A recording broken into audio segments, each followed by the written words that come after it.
You're listening to the Marketing Funnel Show, episode number 71. Do you identify strongly with a brand, a person, or a message? For example, do you have a favorite shoe company or coffee brand? Are you an avid sports team superfan or a book fan? Or do you have a business that you buy all their stuff without even thinking about it?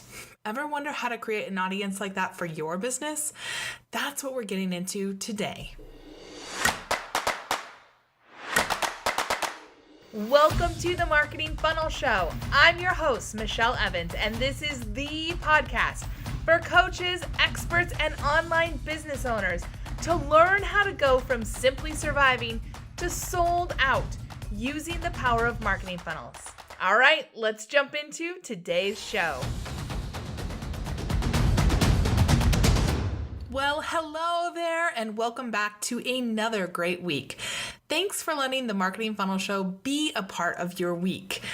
I've got a quick question for you. Have you taken a moment to jump into Apple Podcasts, Stitcher, Google Play, or wherever you listen to podcasts to leave a rating and a review for the show? If so, I've got a free gift for you. Send me a screenshot and I'll give you a shout out. Plus, I'll give you a great mini course for free called the One Sentence Marketing Hook that will help you come up with your one sentence to hook and engage your audience into what you stand for and what you offer.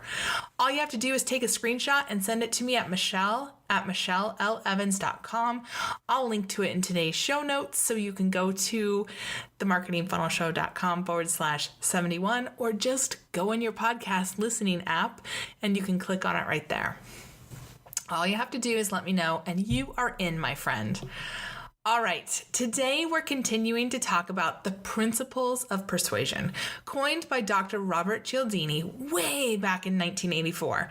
If you missed episode number 70, where I introduced these principles and went in depth into persuasion pillar number 1, which is reciprocity, you may want to hit the pause button on this episode and start there.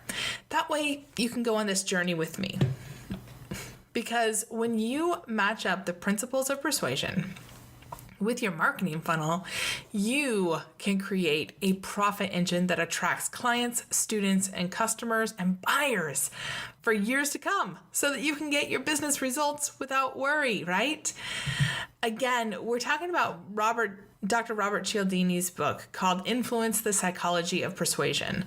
In his book, Cialdini explains the psychology of why people say yes and how to apply these principles into your everyday life to persuade people. When he first came out with it, obviously, we didn't have online marketing at that time. And so today we're going to talk about principle number 2 and apply it to your marketing funnel, because these will make a huge difference in how effective your marketing funnel actually is for your audience, plus your own results. And I gotta tell you, the biggest people out there learn and live by these all of these persuasion pillars because they're so effective. And I'm not just talking about people in the online space. I'm talking about companies. Like, I first read this book, I'm trying to remember, I think it was either the late 90s or the year 2000. And I have read it at least twice a year ever since. And now I just listen to it on Audible. But it is so powerful to know this stuff and to really bring it into all the stuff that you do for your business. And it gives you a purpose and a reason for why you're doing what you're doing instead of just doing random acts of marketing. So again, a quick reminder. The 6 original pillars of persuasion that you'll find in the original book are: number 1, reciprocity; number 2, commitment and consistency; number 3, social proof; number 4, liking; number 5, authority; number 6, scarcity. And then if you get the updated version, in just the last few years, I think it might have been like 2010 or 2011. I might be off on that a little bit, but Cialdini added a 7th pillar based on how online marketing has changed how we influence and persuade people. And that pillar is called unity. So there's 7 pillars now. So let's dive into pillar number 2, which is commitment and consistency. Now, you may be thinking that I'm talking about your commitment and consistency to your business, but no, this persuasion pillar isn't really about you. I mean, it is, obviously, because you're doing all of these things, but this persuasion pillar is so much bigger than that. And the focus is actually on your audience's commitment and consistency in actions and thoughts. And the big question you want to ask yourself when thinking about using this pillar is, how do you earn the loyalty of people who don't quite trust you yet? And the short answer is this: you need baby steps to build that loyalty and trust. And the easiest first step to get your audience to commit to something, to your message, to a shared idea, to a rant or a stand that you take, is to share it, right? Basically, you want to go out there and you want to show how you're part of the same group. You want to share your stance, share your rants, share what you have to say, so that people who feel that same way are like, that person sounds like they are leading a team that I want to be on, right? Basically, you want to show your audience how you're part of the same group. That group could be new moms, it could be stepmoms, it could be online business owners, it could be committed marathon runners, it could be empty nesters, it could be, career-driven people, it could be, whomever your audience is. And this is why it's so important to know who your people are. How do they identify themselves? And more importantly, what's your message about your shared identity? And that message could be positive, it could be a rant, it could be taking a stand against the status quo, like it could be any number of things. And once you know about this persuasion pillar, you're going to start to see it show up everywhere. You're going to see it everywhere in the online marketing space, and you'll even see it in the offline space. Like you'll see it in TV ads, you'll see it if you listen to the radio, you'll hear it there. And you'll see people share stories or take a stand for something and say something like, people like you and me, we know ... right? And then they'll make a statement about what you know or what defines you or what your beliefs are, or take a stand against, again, like that status quo. You might even see a testimonial or a success story that sounds pretty much like what you want. Like the before is you, and you really want that after, right? That's part of how people get that commitment and consistency from their audience, because helping your audience feel like they're part of your group is the first step towards commitment and consistency in the persuasion pillar. And the reason is a little complicated, although I'm going to break it down and make it as simple as I can for you, because this is a really important thing to understand about people. They want to be around people who believe what they believe. They don't want to be judged because they're making bad choices or they're weird or, whatever. They want to be with their people. And so you need to know who your people are so that you can really help them know that you're for them. So the commitment and consistency pillar works by taking advantage of a mental shortcut that all humans use to make decisions. All of us have hundreds and hundreds and hundreds of little tiny and big decisions that we make on a daily basis. What are you going to eat? What are you going to wear? Where are you going to go? What time are you going to get up? Are you going to take a shower? All these things. What are you going to have for breakfast? What are you going to have for lunch? Are you going to take the phone call? Are you going to be on social media? All that kind of stuff. So commitment and consistency, it helps to make our lives easier. It's a shortcut that you use, that I use, because it reduces the amount of things that we have to think about. And we make a decision once and then we just keep reaffirming that decision. So, just as an example, if you typically get up between 6 and 6:30 in the morning, you probably typically get up at 6 to 6:30 in the morning unless something crazy and weird has happened, because that's a decision that you made, that's the time that you're getting out of bed. And so it's easy to keep making that decision over and over because that's kind of your routine, right? That's sort of this, that is commitment and consistency in action, but it's how our brains just help make things easier for us. Now, not to get, crazy political here, but if you think about your own network of people around you, your family, your friends, people you interact with a lot. Do you know somebody who has a completely opposite political view of the world than you do? I mean, think about that person. And, that person probably posts on social media, or gets, they're in your family. Like, I have a cousin like this who's completely opposite of me. And we get stuck at, a family gathering or a dinner or whatever. And you're thinking, okay, this person is legit crazy. Like, I don't even understand where they're getting their information at.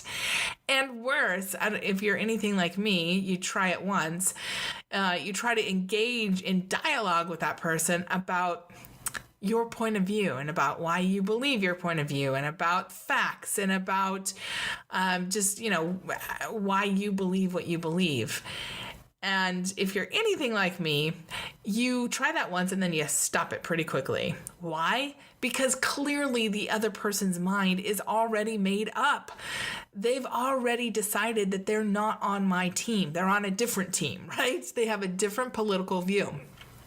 They trust different news sources. They trust different leaders, different celebrities. They have different social groups that reaffirm who they are and why they're right, and that, that I'm wrong. And it seems like the more that I try to bring them to my way of thinking, I gave up pretty fast because I was like, yeah, this is not even a conversation worth having. But you might have tried more often than me, where we try to bring them to our way of thinking, and it seems like they're digging in their heels more and more and more about why they're 1,000% right and I'm 1,000% wrong. Want to know why? Again, it's this principle of commitment and consistency. At the beginning, when, teams were being decided, they made the decision that they were on that team, and I made the decision I was on a different team. And we all do this. We all make a decision once, and it doesn't have to be about politics. It can be about anything, about your eating choices, about your religious beliefs, about what your style is, about your exercise beliefs, about your TV watching habits. We all do this about lots of different things. We make a decision once, and then we pretty much stick with that decision come hell or high water. We actively look for people like us to reaffirm that our decision was right and that we belong to a group, and we look for stats and stories and reporting that prove our position, especially if we're talking about something like business or politics or, really highly charged things. And we ignore the rest. We ignore the stuff that doesn't reconfirm what we already believe. And even more, science has proven that as humans, we tend to view consistency as a really attractive social trait. Even if we don't agree with what the other person believes, we view it as a really attractive social trait. So, let's say that you have a gun-loving friend and you're not a gun lover. You're pretty much going to expect that gun-loving friend to always love guns, no matter, what you say or what you do.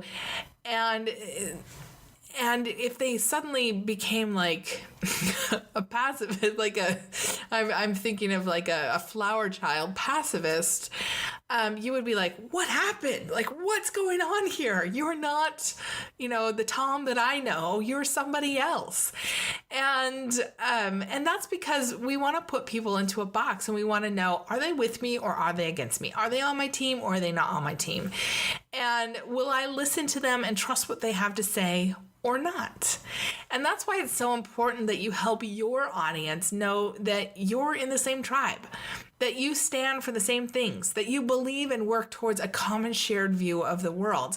And again, it doesn't have to be anything about politics. It can be about your views of, loving chocolate. Okay, that's mine. I love chocolate. And sometimes when I meet up with people, they'll be like, I'm a chocolate lover too. I'm like, awesome, we're on the chocolate loving team, right? Like, it's just one of those things. Or it might be about, whatever your business is about. But you want to help people understand what team you're on so that they can decide if they're on yours or not. And this can be really hard for people because it can be polarizing, right? You can have people say, like, you're so wrong. And I've had people, come at me about some of my views about marketing that I'm wrong. That's okay. That's my view, and it speaks to my people and my tribe, and clearly you're on the other team. So, if you love to hustle and you love to be on the road all the time, you're not on my team. I'm somebody who wants systems, and I want to make, profit without worry. And I want to know that, if life happens, that I've got a business that supports me and that it's not all up to me 100% of the time. But if you're a hustle lover, you're probably, Gary Vee's probably more of your guy, or, some other people that I won't name because I don't like them. But you know what I mean? Like you want to take a stand so that people go, yep, you're for me. You're standing for things that really speak to me, or no. I don't believe that at all. I think that you do have to hustle 24/7. And if you don't, you're lazy and you shouldn't have a business. Like, that's two different teams that we have. And in fact, back in episode number 68, I interviewed my friend, Dr. Michelle Mazur, who has something that she's developed called the 3-word rebellion. And her work is all about attracting a tribe with this persuasion principle of commitment and consistency. She's all about creating your 3-word rebellion so that people will know what you stand for, and they'll know if you're for them or not. They'll know if they're intrigued by your 3-word rebellion or not. And it's a really interesting exercise to go through. I hired Michelle, even though she's a friend, I hired her, and we've been working on mine. And it was a really interesting exercise for me to go through, because I realized how I thought that I was, putting a line in the sand about what I'm about, but I was still a little bit wishy-washy. And so we had, a couple sessions where she just was like, look, that's not you, and you need to just, decide what you are. And once I did make the decision, it felt right. And I was like, yes, I know what mine is. And I'll probably do an episode about the whole thing when we're through with all of the exercises. But it can be scary, even for somebody like me who's been in business for a long time and I know what I stand for.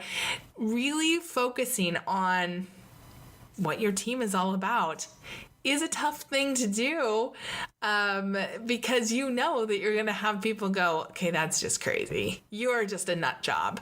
And I just have to be okay that there's people who are not on my team. And you do as well, because that's how you create a business that really stands out from all of the vanilla marketing out there that everybody sounds the same, right?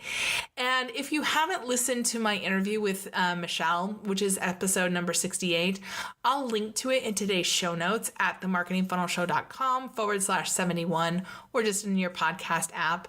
And I'll link to her book on Amazon as well. It's a great read, and it's definitely worth checking out, because she goes through all the exercises that her and I have been doing together, and they're really valuable to help you kind of hone in on this.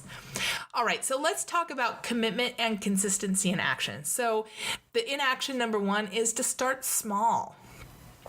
In his book, Influence, Dr. Cialdini writes about the way we all judge others by their actions. We're not judging others by their intentions or their internal thought dialogue. We judge them by what they do, how they show up, what clothing they choose to put on their body, what signs they choose to hold, what words they choose to say. We judge people by what they do. And here's the kicker. We also judge ourselves by what we do. So, if you know somebody who is super health conscious, you know that every decision they make is going to be in line with being health conscious. They're going to choose all organic. They're going to, prioritize exercise over almost anything else. They're not going to be, devouring chocolate cake, that kind of stuff, right?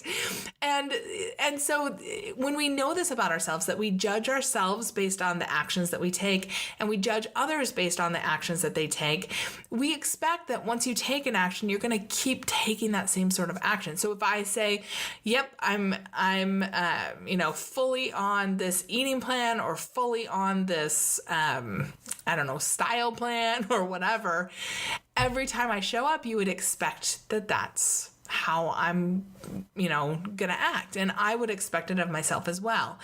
So here's what Cialdini says about this.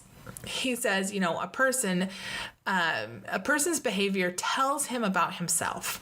It's a primary source of information about his beliefs and values and attitudes. And again, once we make a decision about, like, I'm on the healthy team, we're going to want to keep making decisions to reaffirm that we're on the healthy team if that's really in line with what we're doing.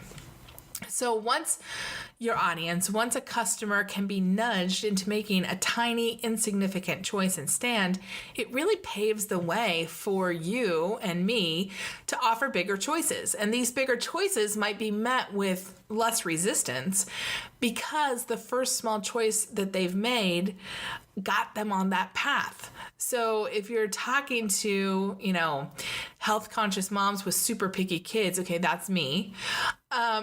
Okay, one of my stepdaughter is not picky, but my other two are super picky eaters, and it's really hard to have healthy food that anybody will eat. And, if that's what you teach people, and you said, look, I teach health conscious moms how to get their super picky eaters to get on board with the health plan, I would be like, I'm on your team. And that's the same thing that you want for your audience as well. You want them to go, yes, that's the team I want to be a part of.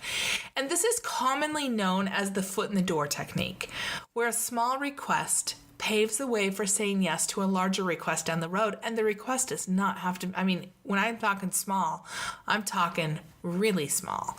So for example, let's say that you put out a podcast or a blog post or a video, and it's about, a problem that that your audience struggles with. And it's easy to share it and say, hey, you see somebody asking a question about it, or you see a lot of people talking about it, and you can say, hey, here's a blog post or a podcast or a video that you can read, listen to, watch, whatever, that really answers your questions. And if they click on that, that's a small yes. That's your foot in the door. That's you warming up your audience by meeting them where they're at with a question, with a problem, or with a situation that they're currently struggling with. And that's you stepping into a conversation they're already having in a really helpful way and saying, hey, here's the team I'm on. Are you on this team? Like, it just takes a little tiny baby step to say yes of, clicking and reading, or even reading your social media post and hitting like those are small ways to get that commitment. And once you have that commitment, people are going to want to stick with that action that they took, right? Have you ever done that? Have you ever come across a blog post, a video, or a podcast, or some other freely available resource, even, just a social media post that was super helpful to you? Hopefully, yes. And hopefully, as you were reading it, listening to it, or watching it, hopefully the person or business asked you to take another little baby step, like this post. Click here to read this. Click here to watch this. Click here to listen to this. And then as you were, watching, listening, reading, hopefully they gave you another little baby step. Like, hey, you want to go even further in this? Give me your name and email address and I'll give you my free lead magnet, because that's another foot in the door. And you can see how these little tiny yeses really start adding up and bringing people forward. And then they see your email in their inbox and they say yes by opening it. And, you have, more stuff that comes out and they say yes by engaging with it. Those are all lots of little tiny steps towards a big yes. And that's why content marketing is so important, is because you're able to use these as a really simple and low cost way. And by low cost, I don't mean cost to you. I mean cost to your audience. It's a low cost way for them to say, ooh, this person kind of sounds interesting. Like, I want to hear more of what they have to say. That's them saying, I think I'm on your team. I'm going to keep, saying yes and checking it out. And, by saying a small yes to reading a free resource or watching a free video or listening to a free podcast, they're going to find it much easier to continue to say yes to you at each small step along the way.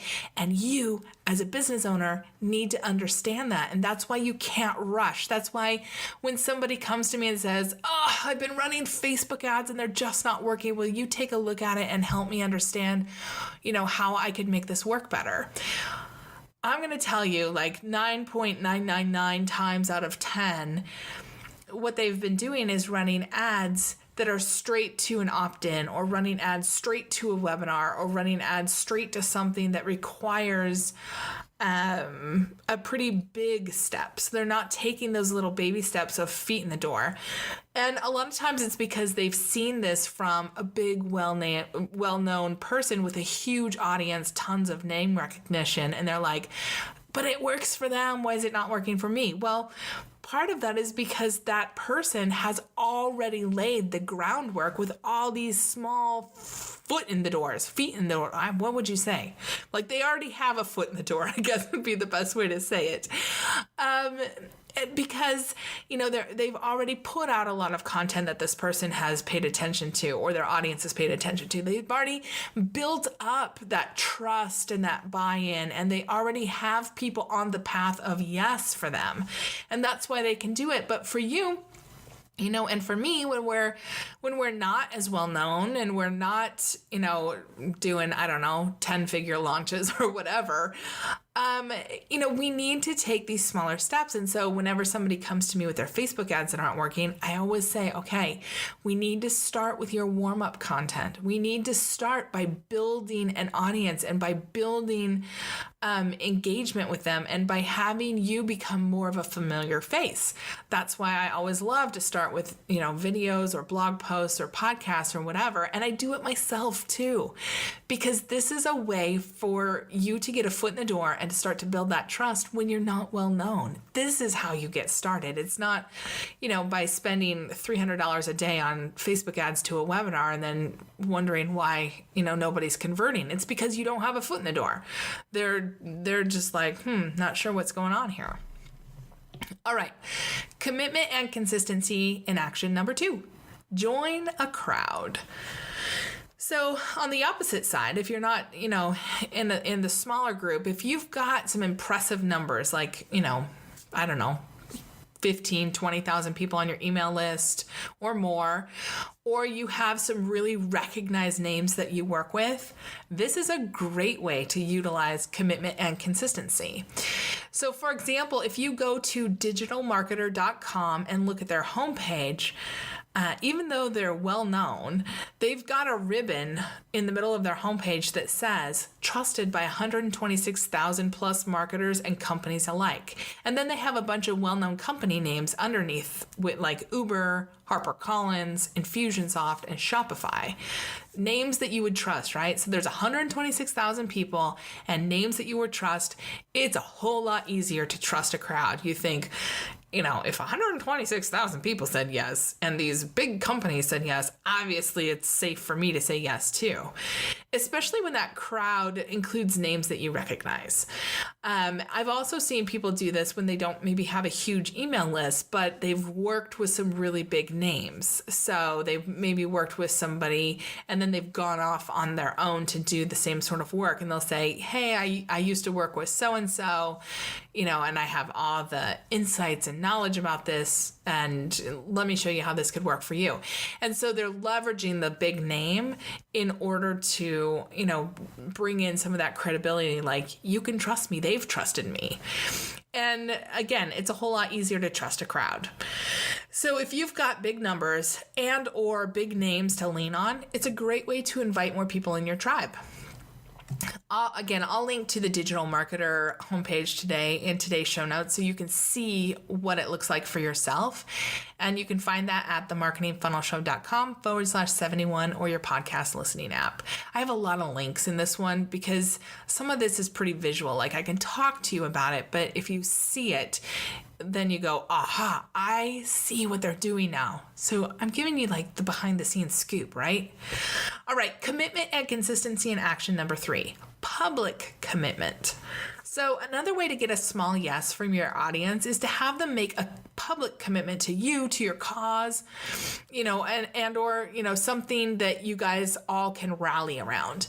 A few years back, Derek Halpern had a fantastic blog post on social triggers. And within the blog post, it had a black and white line chart called A Day in the Life as an Entrepreneur. If you were around when this came out, and I can't remember if it was 2016 or 2017, but if you were around in the online marketing space, then I'm sure you've seen it. But I'll link to this blog post in today's show notes as well, so that you can go check it out for yourself.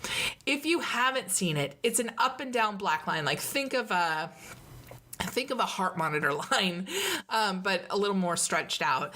It's an up and down black line, and it starts with, I'm excited on an up, then it's down, ugh, this is hard, followed by, yay, it's working, followed by, oh, I messed up, followed by, give up the good for the great, followed by, I think I'm going to go bankrupt. And it keeps going on. Like, it just goes up and down and up and down and up and down. And I will never forget this time, although I have forgotten the year, but I will never forget this time, because it felt like almost a year later where I was still seeing this graphic and this image and these talking points all over the place on social media. People would share it in Facebook groups. They'd share it on the Facebook timeline. They'd put it in, Twitter. And I even came across it on Pinterest. And I was like, what the heck? This thing is everywhere.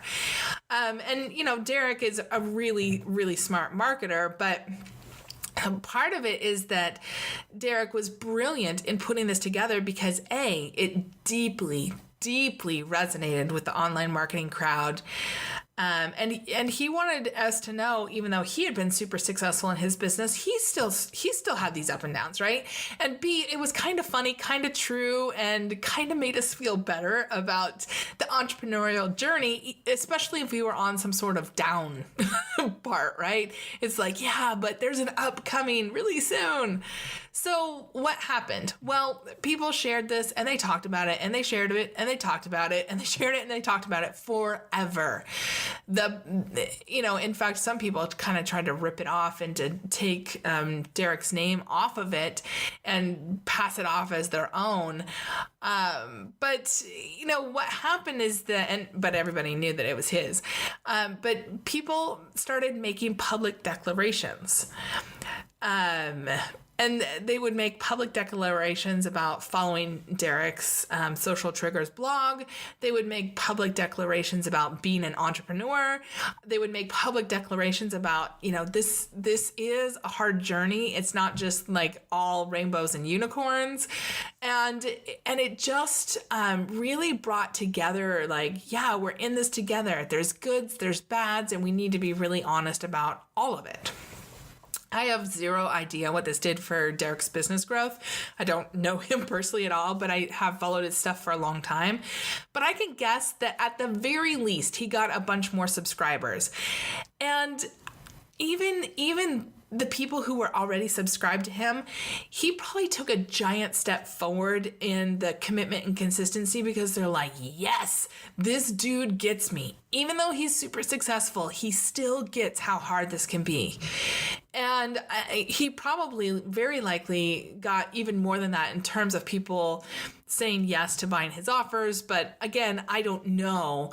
I just know, people were publicly declaring for this so much that I'm sure that they were just bought into the whole thing that he was doing. So why does this work? Well, commitments that we make to ourselves are really easy to break, right? It's really easy on January 1st to say, I'm going to stick to my New Year's eating resolutions. This year's going to be different, but not tell anybody, not post about it, not like publicly declare. And then it's really easy, the first Friday in January to be like, yeah, well, I can start that diet next week, right?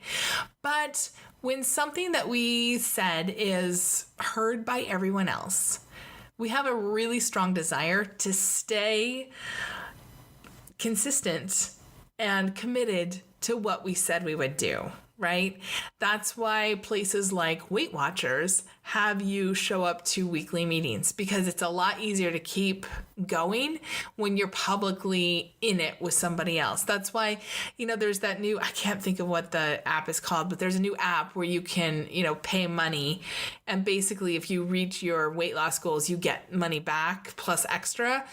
But if you don't, you pay money, right? Like this is the commitment and consistency in action, is that when you publicly declare you're all in and you will do whatever you can to keep moving forward.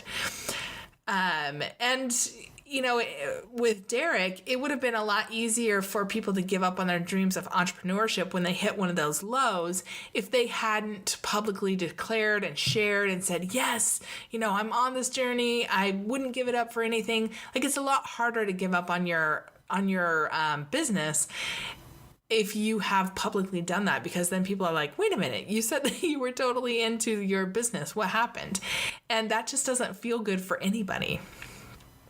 And so, when businesses hold, for example, challenges, this is a way to get people to publicly commit, especially if they're, sharing updates or success stories or, pictures or whatever. It's a great way to get people to publicly commit that they're in this and that they're on your team and that they believe this. And the commitment comes because we all feel that innate social pressure to be consistent to a choice that we've already made. Something that, it's known as normative social influence, which is a big sciencey word, but basically it says, once I publicly identify as an entrepreneur, or once I publicly identify as, running this marathon or half marathon, once I publicly identify as a vegan or whatever, that I'm going to continue to want to identify as that. So apart from getting your audience to be consistent, having them show support for your brand, for your message, and for your position, for, a challenge, for a hashtag, any of that stuff can help boost their commitment and consistency to the actions you want them to take with you. It can help boost your brand. It can help provide social proof to potential customers. It can do a lot of good. This only happens, though, when you deeply understand your audience and what it is that they're trying to achieve for themselves already, and then just get them to publicly declare that. So let's recap the principle here. To take advantage of persuasion pillar number 2, you want to encourage your audience to make a statement. Then make it really easy for them to stand by that statement. Make it easy to fit in, make it easy to have a group. So how will you use the persuasion pillar of commitment and consistency in your marketing? It's like in how you show up for your business. I'd love to know what comes up for you. So just hit me up on social media, or you can email me, michelle@michellelevans.com. I love to hear from listeners just like you, so that together we can create a podcast that's valuable, it's helpful, and it gets you on the road to the marketing insights that you want to grow your business. All right, as you were listening to this, did you think of someone who could use these insights about persuasion pillars? They are really, really powerful and make marketing make a lot more sense when you understand why you're doing what you're doing. So if you know somebody who wants these insights, who could really use this powerful insight into building a solid business that grows with a committed buyer audience, I'm going to ask you to do both of us a big favor and share this episode with them. It's super easy to do from whatever podcatcher you're listening on, or you can just share the URL for today's show, which is themarketingfunnelshow.com/71, and your friend can listen right there on their computer or their phone. Also, are you wondering how to use the persuasion pillars to create a profitable business without worry? You are invited to find out which marketing funnel is right for your business. Just go to michellelevans.com/quiz, or again, today's show notes, I'll link to it, to take the quick quiz and I'll show you exactly how to get started. You can experience for yourself exactly how the persuasion pillars work so that you can put them to use in your own business. All right, I want you to have an amazing week and I'll see you back here next week, same time, same place on another great episode of The Marketing Funnel Show. See you then.